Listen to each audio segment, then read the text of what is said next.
আজব এক কারখানায়, যেখানে চায়ের রকমারির কোনো অভাব নাই। ও মাবুদ, এত রকমের চা। দর্শক আসসালামু আলাইকুম, আজকে চা প্রেমীদের জন্য নিয়ে আসছি আজব এক কারখানায়, যেখানে চায়ের রকমারির কোনো অভাব নাই। ও মাবুদ, এত রকমের চা। এটা আগে কয়জনে জানতেন? তন্দুরির চিকেন শুনছেন, কিন্তু এখনই তন্দুরি চা হতে শুরু করে একদম মালটা চা পর্যন্ত। কয়দিন পরে দেখা গেছে শুনতে পাবো আমরা ট্রাম্প চা। যাই হোক, চায়ের ব্যাপক রকমারি সামান নিয়ে বসে আছেন এক ভাই। দেখতে থাকুন কত রকমের চা রয়েছে।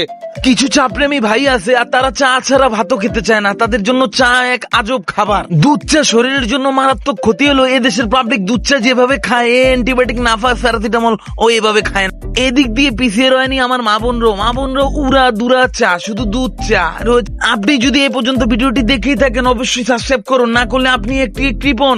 আর আপনি অবশ্যই জানাবেন আপনি চা প্রেমী কিনা। আপনি যদি চা প্রেমী হয়ে থাকেন, এখানে একটি কমেন্ট করে জানাবেন। ধন্যবাদ আপনাদেরকে।